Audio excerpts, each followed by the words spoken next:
The North London derby is always a popular match, even outside of the Premier League. And as Tottenham and Arsenal are in the midst of their transitions with Antonio Conte and Mikel Arteta, Fabrizio Romano joins the show to discuss the transfer negotiations, the business, and the future of both North London clubs. Fabrizio Romano, North London transfer special, Qué Golazo, begins right now. Hey everybody, welcome to Qué Golazo. Thank you so much for being part of the family. Qué Golazo Pod on Twitter, Spotify, leave a 5-star rating, as well as Apple Podcasts, youtube.com/Qué Golazo. Help us get to 8,000 subscribers. And here we have once again Fabrizio Romano. Fab, how are you, buddy?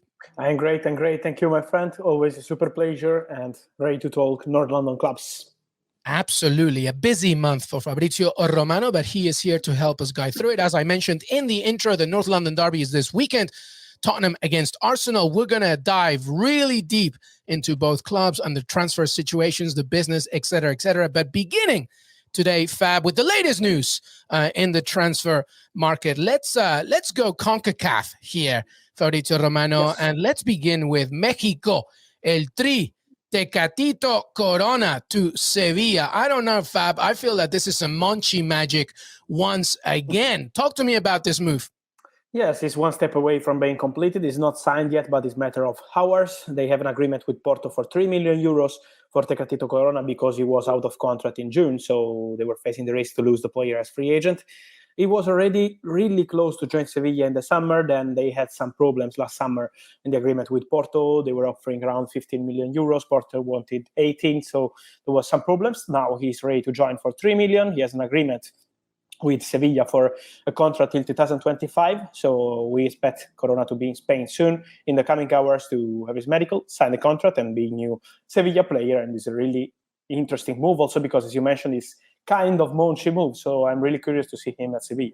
We're going to move on for sure. I know we got a lot of packs, but 3 million, Fabrizio. That's a bargain, I feel. I know that his performances have not lived up to standard. He hasn't seen enough minutes, but he's only 29. Tecatito Corona is incredibly talented. And now he's joining a club that's pushing to not just the Champions League, but maybe even the title. This is a great move all around for Sevilla. Great move. I agree with you. Great move. Super interesting player. I think is really interesting to see him in La Liga because he's perfect fit for his skills. Many clubs were always following him, but now big chance for Tecatito in Sevilla, and typical Monchi move. When there is the opportunity, you will find Monchi working on it. It's always like this.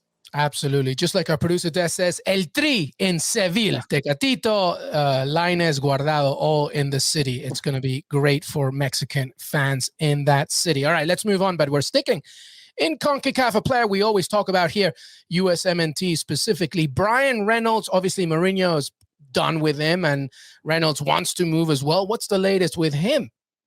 He will leave 100%. There are some contacts since weeks with MLS clubs interested in him, but still nothing agreed because Anderlecht in Belgian leagues, they're pushing to have Bryan Reynolds on loan. They're negotiating with Roma. Roma were busy with Gonzalo Villar and Borja Mayoral to Getafe. This is why it's taking a bit long. They're working on many deals at the same moment. They signed Sergio Oliveira from Porto. So many things for the director of football of Roma, Thiago Pinto. But now it's time to discuss with Anderlecht for Bryan Reynolds. And there are good possibilities. Let's see if they will agree on loan fee, on also covering the payment of the salary for the player. But everything is close. And so I expect Bryan Reynolds to leave Roma in January, as we said many times. What an opportunity it would be for Bryan Reynolds to work under Vincent Kompany in Anderlecht, quite the manager there. That would be amazing. All right. Before we begin into Tottenham and Arsenal, anything else that you're focusing on this week, Fabrizio? I'll ask you now instead of at the very end. Yes, I will keep an eye on Paulo Dybala to see what happens with his contract because he had a verbal agreement with Juventus since months. We're talking about October. Everything was agreed on a verbal basis. But then at the end, Juventus asked for some time before signing this contract. Also, Paulo had an interview in November saying, I will stay here for 5 years. So everything was in place. But then now Juventus are taking some time. They want to discuss again with Dybala, maybe to change some clauses and some part of the contract. And so I'm working on it to understand what's going to happen for Dybala because he's currently out of contract in June. And so it's an interesting situation to follow. Let's see. Interesting indeed. And Dybala, of course, doing pretty well these days. under Allegri. All right, let's begin our show. As we mentioned, the North London derby is this weekend. Tottenham against Arsenal, of course, many objectives for both sides. But this is about, with Fabrizio, about the business side of things. Obviously, the January transfer window, but it's not just that. It's about the summer, their objectives, and what they hope to get as they close in, and they try to close in on the big boys in the Premier League: Man City, Liverpool, Chelsea. So let's begin, Fabrizio, with a simple question here. First of all, I feel that let's begin with Tottenham, but Antonio Conte. But I feel like in many ways Tottenham is the ghost of Christmas past. They are what Arsenal were trying to do about a year and a half ago with Arteta. The identity was trying to be built, et cetera, et cetera. And I feel like now Conte is dealing with that. This is his first window under Daniel Levy.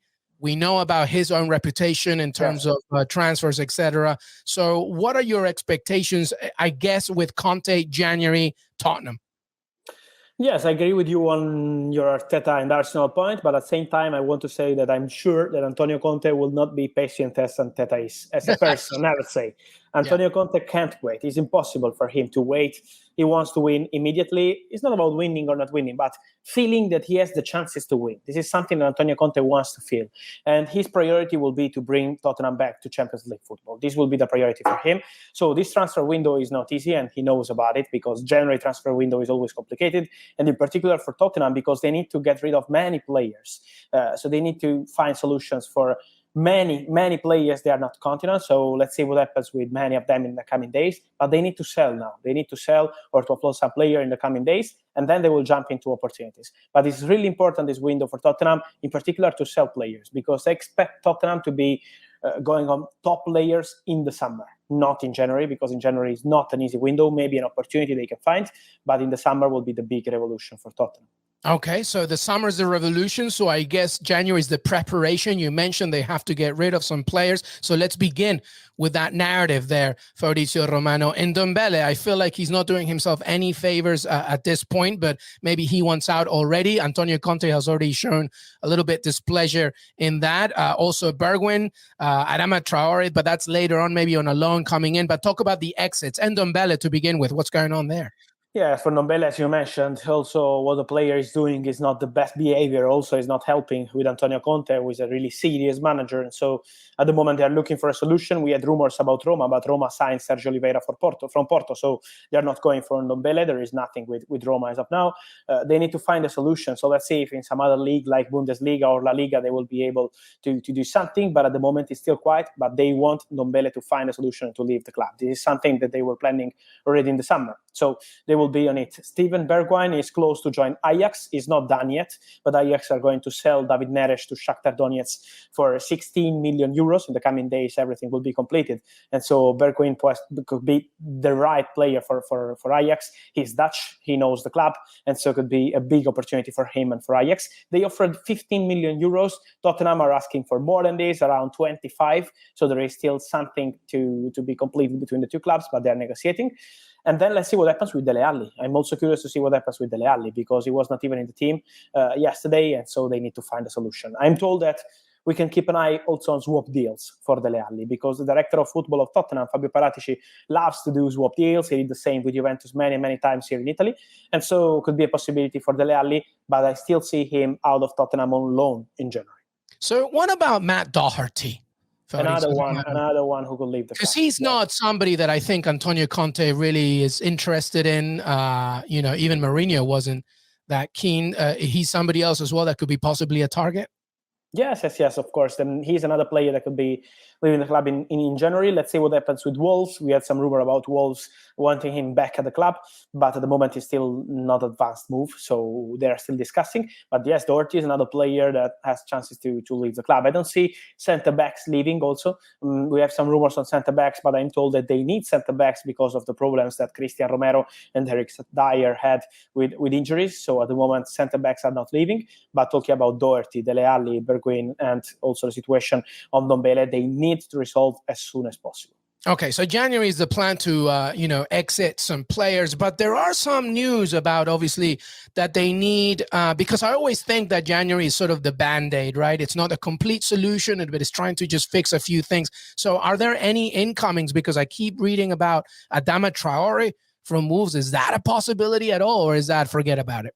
No, he's a player they want for sure because the director wants him, and also Conte see him as a good player for Tottenham. But it's not easy to negotiate with Wolves in January for one of the key players they have. Bruno Lage, the manager of Wolves, wants him to stay, so he's pushing the club to keep the player till the end of the season. But at the moment, it's not an easy one for Tottenham. They are on it. To be honest, they are on it. They had contacts with the agent of Adama Traore. They had contacts with Wolves. So they hope after selling some players, or make sure they can get rid of some players, to jump into it and to have Adama Traore on loan with a buy option or obligation. So we will see what kind of formula they will find. But Adama Traore is a player they have in the list. I'm curious to see if they will find an opportunity as centre-back, because they need a centre-back, and Antonio Conte wants a new centre-back. A player that they love is Pau Torres from Villarreal, but he's not leaving the club in January because Unai Emery, you remember when he was close to join Newcastle and then he decided to stay at Villarreal, he had guarantees from the club that they are keeping in January all the stars, and Pau Torres is a key player for Villarreal, as also Danjuma, so they are not leaving the club in January. So let's see for Tottenham if they will be also able to go for a centre-back, but I would say centre-back, winger with Adama Traore priority in the list, and maybe a midfielder. But this will happen only in case they will be able to get rid of some players. So first, get rid of some players. The final name I had for you before we moved on to Arsenal was Jesse Lingard, somebody, of course, that it's down the pecking order as well. So, he had some good moments with West Ham on loan from Manchester United. But what's going on with Jesse Lingard? Yes, he's a player that they're following as a free agent opportunity. So I don't see it as an easy one or a close one for January. Also because the player wants to wait till the summer to pick his next club, and also because it's making sense on financial point of view to wait for free agents. But for Tottenham, it's a possibility. The director, Fabio Paratici, always works on free agents. With Juventus, he did many deals like this, starting with Andrea Pirlo, Paul Pogba, Dani Alves, and many others. So Lingard could be an interesting opportunity. They had some contact with his agents, but at the moment, it's not something close for January, so it will take time.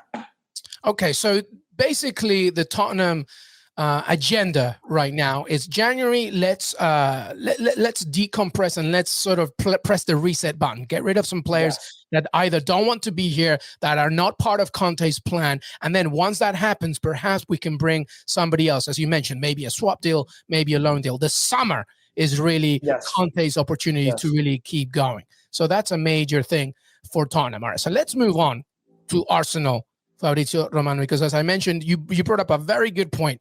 Conte is not going to be as patient as Arteta was, but now Arteta's patience is paying off. They are good. They're looking good, obviously. A few hiccups here and there, but, overall, you can begin to see the identity. So what's Arsenal's plan in January? Because I am reading some names, we're going to talk about it in a second, who are pretty big, and there are some issues, obviously, Pierre-Emerick Aubameyang and stuff, but what's Arsenal's situation in January as they look to obviously climb up and hopefully get a Champions League spot? Yes, for January, the idea for Arsenal, first of all, is to sign a new midfielder. They need a new midfielder because Maitland-Niles joined Roma on loan, so they need a new player in that position, also because Thomas Partey and Elneny are both at the AFCON, so they need a new midfielder, and they will go for a new midfielder. And Arthur is the priority in this moment, but is still not agreed with Juventus. And let's see if they will be able to bring in a new striker. They want an important one, so they're not going to sign a striker for 6 months. They will go for a big name. Let's see if they can do it in January. If it's not going to be January, it's going to be in the summer. So Arsenal are really relaxed at that point. If they're able to do it immediately, of course, they will be happy. If not, summer will be the priority. And so new striker. The new face of Arsenal in 2022 has to be the new striker because they're super happy with the players they signed in the summer. Odegaard, Ramsdale, Ben White, many players that are doing great, Tomiyasu too. So they're super happy with their summer transfer window. But now they need to have a new midfielder because they need it, and also to plan for the new striker. All right, we're going to talk about that new striker in a second because obviously there's a big name that's being talked around a lot. But in terms of a midfielder, and specifically this time around, there's also the plan, what Tottenham is also doing, right? Balogun is loaned out to Middlesbrough, so there's a few spaces that I can clear out. But I've here, Arthur Melo from Juventus, Tielemans, they're possible targets as well this January. For Tielemans, I think it's going to be super complicated for Leicester to say yes. So I think it's more than difficult. A player they love is Bruno Guimaraes from Olympique Lyon. They will love him. He's top of the list for Arsenal.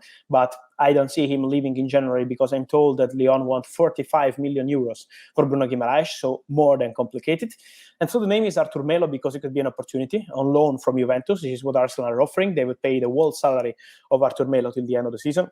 So there are negotiations on this point. The player would be open to join Arsenal. So Artur would be ready to say yes and to try this new experience. Also, the director of football of Arsenal, Edu Gaspar, is Brazilian. So there is a good Brazilian connection into the club. But at the same point, Juventus have not accepted yet because it's a loan. And so before saying yes to a loan, they want to make sure they can find a good replacement and also that they want to let him leave, because at the moment Massimiliano Allegri is not 100% decided yet on Archer to leave the club. So Arsenal want him, but it's not a deal close to be completed. So let's see what happens in the next days, because I'm told that they have 3 options in mind. And so for Bruno Guimaraes, it's going to be complicated, but Artur is the name in this moment. Interesting, because obviously Federico Chiesa's absence will give a major focus to Juventus. Obviously not the same position, but in terms of depth, etc., for Bianconetti. Listen, here's the other thing. All right, so let's move, because you mentioned the summer of strikers a few episodes ago, and Arsenal are, thinking reportedly about a big one, Dusan Vlahovic. There's been many rumors about him from Fiorentina. Very difficult, I would imagine, in January, but I'm not sure anymore, just because maybe Fiorentina want to make the best from their buck. And this is what Arteta said when he was being asked about Vlahovic. He didn't specifically say his name, but he said, historically, this club has always been targeting the best players in the world. And the best players in the world are always interested to come here. And I can say that situation hasn't changed. Anytime I have spoken to any player, they were so willing to come. Do you think that Arsenal have a legitimate chance at Dusan Vlahovic, whether it's January or in the summer? I'd say chance, yes, but easy, absolutely no, and close, absolutely not. In this moment, no, just because the player at the moment still wants to wait till the summer to make his move. So he's not intention to leave Fiorentina in January. Fiorentina are open to negotiate with Arsenal, so I don't see a big problem between clubs. They have good relationship. They did Lucas Torreira deal in the summer. They have good, very, very good relationship. So it's not between clubs. The problem is not between clubs. The issue is about the player. But it's not disrespecting Arsenal. This is something I want to clarify, because many times I see Arsenal fans saying that maybe he's not respectful. It's not like this. He's together with his agents at this point, and he still wants to wait. He still wants to wait for the summer, also because he wants to respect Fiorentina and to play Fiorentina till the end of the season, to bring Fiorentina back to European football, and then pick his next club in the summer. So this is why Dusan Vlahovic at the moment is not accepting Arsenal proposal. But we still have 20 days of market in the coming weeks to see what happens, and if Arsenal are ready to do something crazy to change Dusan Vlahovic's mind. So at the moment it's still quiet, but I'm sure that Arsenal will try again. But at some point, I don't see Vlahovic keen on the move in January in general. Yeah, well, it's a perfect segue to my next question. And by the way, the other, things on the to-do list for Arsenal are players out of contract at the end of the season. Like I said, Callum Chambers, El Neni, Kolasinac, and Ketaya. So have to watch out for that. But the point that you just made about Vlahovic waiting, and obviously waiting to see what happens with everybody. Really, my next question, as we round up this North London conversation with Fabrizio Romano, is the importance of where both of these clubs, Tottenham and Arsenal, end up. The importance of qualifying for Europe. Of course, everybody knows the higher you end up in the table in the Premier League, the more money you get, but also in addition, qualifying for European competition. So, how important is that? I know it's kind of a stupid question, because it's obviously very important, but, due to Conte's inability to, he's not going to wait. He wants it now. And Arsenal and the Champions League, how important is it for both of these clubs to make sure they guarantee European competition? No, it's more than important. It's more than important, because to do top signings, you need it. You need Champions League football in particular. Let's be honest. Also, for example, Arsenal wanted Lautaro Martinez last summer, but the player wanted to play Champions League football. Tottenham were trying to keep Harry Kane, and it was not easy because he wanted to play Champions League football. Then they were able to do it, but it was a big fight for 3 months. So Champions League football is key if you want to have key top players into your team. And it's still the same. And this is why both clubs are doing very good, I think. The feelings are good now with Conte. Tottenham seems completely different life. Arsenal are doing great with Mikel Arteta. As we mentioned, he's being very patient and very good in his way with the club. But at the same point, Champions League football is too important. It's something that is going to be key to see what happens in terms of top players joining these clubs in the summer. Well, to that point, Fabrizio Romano, I know this is a tricky question, especially because it's January, but there is a foundation that we have seen from both clubs. We now have at least an idea of where they're heading. So my last question to you, my friend, is from a footballing project perspective, which club do you think is in better shape right now? Let me say that I love what Arsenal are doing. I really love what Arsenal are doing because I still remember in the summer, every single time I was tweeting about a new signing for Arsenal, I had Arsenal fans not happy. They were not happy with Ramsdale, but he's now doing great. They were not happy with Ben White money, but he's performing great. They were not happy with Tomiyasu, who is this boy from Italy, from Bologna, and he's one of the best defenders in the league.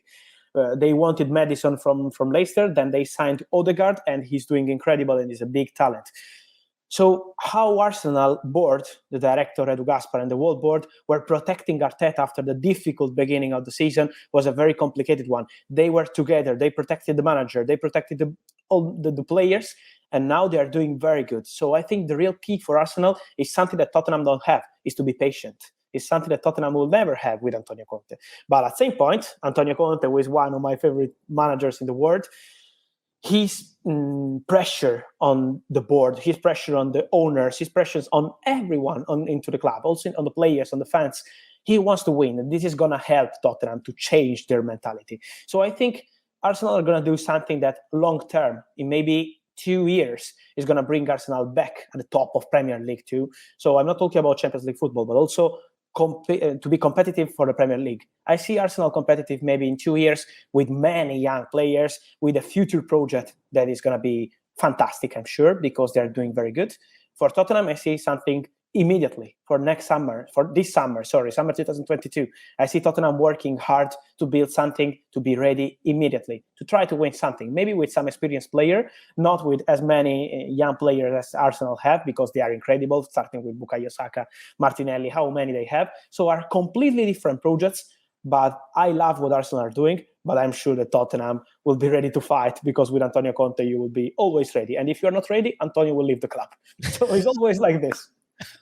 I love it. Arsenal, in a way, are at the end of a mini marathon, and Tottenham are looking at a 100-meter sprint. They just want to, yeah, so that's it. And, well, there you have it. Tottenham host Arsenal in the North London Derby on Sunday. That's 11:30 Eastern. Arsenal, by the way, are 5th with 35 points. Tottenham are 6th with 33 points. West Ham, who continue to do well, are 4th right now with 37. So this is a big game, but to Fabrizio's point, it's about also the future of both of these clubs. Fabrizio Romano, thank you so much for being part of the show, my friend. Anything else to add before we say goodbye to you? Thank you, my friend, first of all. And I'm really curious to see your Aston Villa, because after Lucas Digne and Felipe Coutinho, I want to see this team on the pitch with these two fantastic players. So also Ngazi joining Everton will be completed and official soon. So everything has been on Aston Villa in the last 7-8 days. So congrats to your team, and I'm really curious to see them on the pitch. I just want to say to everybody listening and watching, I didn't tell Fabrizio to say it. I didn't tweet him. I didn't send him a WhatsApp message. He brought up Aston Villa, because you know what? We're massive, my friend. Fabrizio Romano, I love it. Thank you so much for being part of the show, and have a great, great rest of your week, my friend. Thank you. Same for you, my friend, and see you on Monday, and thanks as always. Absolutely. Make sure that you tune in with Fabrizio as he comes back on Monday. Twitter, Fabrizio Romano, Instagram as well. You can read all his content on CBS Sports, and you can follow us on Qué Golazo Pod, youtube.com/Qué Golazo, Spotify, Apple Podcasts. I hope you enjoyed this episode, and I hope you enjoy the rest of your week, and of course, the North London Derby. We will see you next time. Until then.